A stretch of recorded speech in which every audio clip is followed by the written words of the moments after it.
Well, it's pretty special to be part of something like this, given the fact that the institution started on a whim.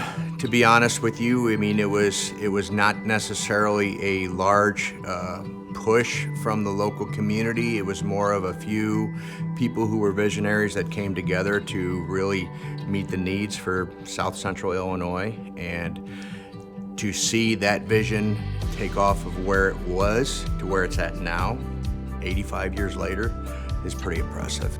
Higher education has gone through such a metamorphosis the last 50 years, 60 years, 70 years, and it really started off as the only alternative. There was no real option for the individuals that resided in our area to attend a university.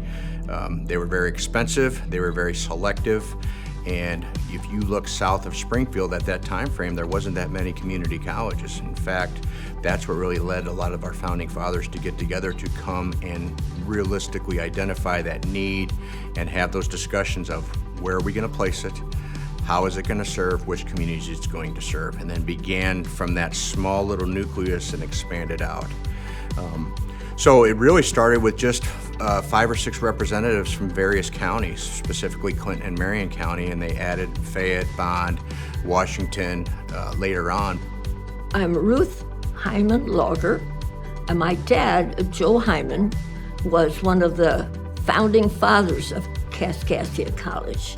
He believed in education, and he wanted people to be educated. He realized how important it was. And sometimes I think he wanted that for others because he really wanted that for himself when he was young, but it didn't happen because the World War I came along and his brother had to go into the service, so my dad had to go back home and help on the farm. My name is Jim Lampe. I have a nickname of Stix. Probably more people know me by that name than my first name. My relationship to Joseph Heimann is that I'm his son-in-law. I married the third daughter, Joanne. I am currently on the Kaskaskia Foundation Board. I have been, I think, since 1993, so I've been on it quite a while. Mr. Heimann was ahead of his time, and he didn't have college, but he did have education as a young boy and a young man in Jasper, Indiana,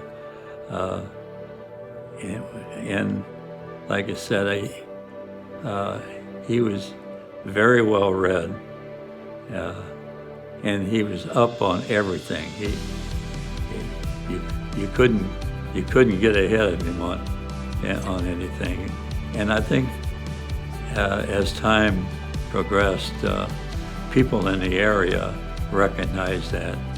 He had a lot of influence, I think. A lot of families sent their children here because they knew it was a good place. My dad was, like I said, not a sophisticated man, but he had high values. He would always do the right thing, it seemed. I thought, anyway. There's just a connection between this college and my dad. I think it was part of who he was. He was always interested in what was going on here. He was always interested in who was the president of the board. I think it satisfied his hunger for education, that he loved this place. I give him credit. It's here because Joe Heimann made enough friends and influenced enough people that it would be here.